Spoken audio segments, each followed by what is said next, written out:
Welcome to the deep dive. Ever wondered how you actually teach a language online effectively? Make it stick, build a real community. Well, today we're kind of pulling back the curtain on some incredibly practical advice. It comes from the China girls, and it's like a roadmap for anyone wanting to teach Mandarin online. But honestly, these tips, they feel like gold for any online educator looking for, actionable strategies. That's absolutely right. And that's really the key insight here, I think. I mean, yes, it's tailored for Mandarin teachers specifically, but the principles they lay out about structuring content so it's engaging, fostering interaction, maximizing your reach, they're pretty universal. So if you're building any kind of online course, maybe coding tutorials, maybe cooking classes, you'll find this really robust, structured approach. Makes complex stuff accessible and, well, fun. Okay, so let's dive into what the China girls actually suggest. They kick things off with the basics, right? Establishing your presence, YouTube channel, Facebook page, that sort of thing. But what really grabbed my attention in their guide were the different ways they suggest teaching the language. So many formats. I'm really curious how they structure these. Yeah, they've clearly thought hard about how people consume information online and, how they actually remember it.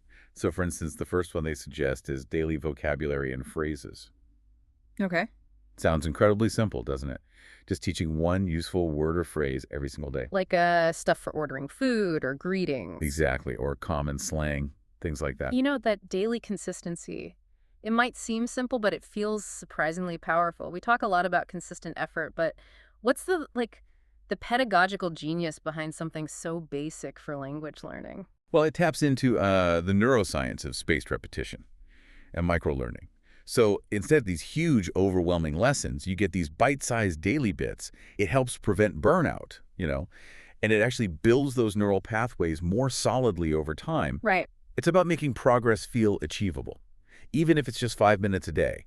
And the guide really hammers home, including clear pronunciation, the meaning, example sentences, standard stuff. Sure. But the clever part, what makes it memorable and boosts engagement, are those little bonus things they suggest. Like what? Like maybe adding a cultural tidbit connected to the word. Or, get this, even a specific sound effect when a tone changes. Oh, interesting. Yeah, it's subtle, but it helps embed the information more deeply, makes it stick. That is smart. Okay, so you've got these daily habits building. Then the China Girls Guide takes us a step further, thinking about applying those words in the real world, which leads to their idea of situational Chinese. This is where you get into themes, right? Like airport Chinese, restaurant Chinese, maybe shopping. Exactly. And this is where the learning really comes alive. The guide's brilliance here, I think, is suggesting role play or short skits. Ah, okay. They mentioned they're easy to record, very visual, super engaging. Makes sense. But more than that, they suggest actually encouraging listener participation, asking them to, send us a voice note saying this phrase. Oh, I like that. Interactive. Totally. Yeah. That's how you bridge that gap, right? Yeah. From just passive listening to actually doing something with it. Gives learners a low-stakes way to practice. So these are all great ways to teach to an audience. But what about getting them involved with, real live language use? The guide has this fantastic idea, real conversations with guests. How does that work? It sounds really immersive. Yeah, that one's pretty cool. It kind of breaks new ground. Instead of just you teaching, you bring the language to life by inviting guests. What kind of guests? Could be bilingual speakers, maybe other language learners sharing their journey, or native speakers, of course. Yeah. And you have these short interviews or just casual chats. Yeah. In Chinese, then, and this is the genius part, you go back through it afterwards. You dissect it, translate the tricky bits, explain the key phrases or grammar points that just came up naturally in the chat. So it's like a live language lab. Exactly. It exposes learners to authentic speech, idioms, the way people really talk, stuff you might not get from a textbook. Because speaking of idioms, the guide also gets into Chinese idioms, proverbs, and slang. Adding that cultural depth, that nuance, it's more than just words, isn't it? Precisely. It's not about just memorizing a list. The guide really stresses the importance of not just presenting the idiom, but digging into its history, exploring how it's used in different situations, and showing learners how to actually weave it into a conversation naturally. Right. That's how you move beyond just knowing what an idiom means to understanding how to use it. That's a big leap in fluency. Okay, this next section really resonates with me. Mistakes to avoid. As someone who's definitely stumbled through learning languages, I know how easy it is to make those little blunders, tone mix-ups, cultural oops moments. Oh, absolutely. We've all been there. So how do the China girls suggest framing these mistakes so they become like actual learning opportunities, not just embarrassing moments? They really tap into something fundamental about learning, I think. We learn best when we're, emotionally engaged and when it feels safe to mess up. So they suggest weaving in funny or real stories. Okay. Could be from your own learning journey, your own mistakes, or maybe stories you've heard from other learners. It transforms potential embarrassment into this shared kind of humorous and definitely memorable, teachable moment. Yeah, I could see that. It builds empathy, normalizes the struggle. It just creates a stronger connection with your audience, really. That's a powerful approach. And to really get the audience actively involved, they suggest listener Q&A or Yeah, challenges. So this is where you're directly engaging, taking voice notes or written questions from your listeners. exactly. But it's not just answering questions. They also propose setting weekly challenges. Challenges. Like what? Like imagine saying, okay, this week, your challenge is to try greeting 5 people in Chinese. Here's how you can do it. Ah, right. Pushing them to apply it. Precisely.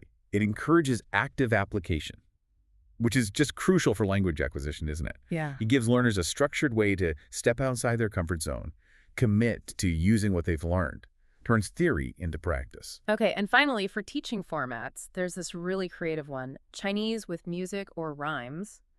They even mention teaching through simple rhymes or songs, and kind of surprisingly suggest a gospel style. How does that work? Well, using music is just incredibly powerful for memory, right? True. Think about nursery rhymes when we're kids, or song lyrics. They just stick in your head. So the guide explains how you can break down songs, analyze the lyrics, the tones, the vocabulary within the music. Okay. And this intriguing idea of creating your own original mini jingles Yeah. to make concepts stick. That's pure genius for retention. Like little jingles for grammar rules. Yeah, or vocabulary. Yeah. It taps into that same powerful memory hack. Makes it less like studying, more like, well, fun. So it's really clear the China girls have put a ton of thought into what to teach and how to make it genuinely engaging. But as we know, even the most brilliant content can fall flat if the delivery isn't right. So how do they suggest you actually produce these lessons for maximum impact, maximum reach? Right, this is where the practical production savvy comes in. And it's just as important. First off, the recommended episode length, 5 to 15 minutes. That seems quite short. It does, but it's deliberate. It's not just about convenience. It taps into our brain's capacity for focused attention. It's kind of the sweet spot, for delivering actionable learning without causing cognitive overload. Okay. And it makes consistency way more achievable for busy learners, people who might only have a few spare minutes here and there. And to make sure that learning journey is consistent and easy to follow, they suggest a really clear structure for each segment. It's like intro, lesson, practice, recap, call to action. It sounds like a predictable, effective path for you, the listener. Helps you know what to expect. And that last part, the call to action, the CTA, that's something people often overlook, but it's incredibly important. Why is that? Well, the guide emphasizes having clear CTAs at the end of each segment or episode, not just vague suggestions. They give concrete examples like download today's PDF or practice this on our app, maybe even DM me your voice clip. Right, giving people a specific next step. Precisely. These transform passive consumption into active learning and retention. They make sure learners aren't just listening, but actually doing something. Okay, so beyond the core content and the production itself, the China girls also share some valuable bonus tips for growth, helping aspiring teachers, expand their reach, build that community. Yeah, some really smart strategies here. Yeah. One key idea is offering things like PDF cheat sheets or flashcards with each episode. Oh, like downloadable resources? Exactly. Yeah. And it's not just a helpful resource for the learners, though it is that. It's also a clever way to drive traffic to your website, maybe build your email list. Or creating a direct channel. Right. For deeper engagement, maybe even monetization down the line. And thinking about reaching an even wider audience, they suggest repurposing your content. Repurposing. How so? Taking your core lesson material and adapting it for short-form video platforms. Think YouTube Shorts, TikTok, Instagram Reels. Oh, meeting learners where they already are. Exactly.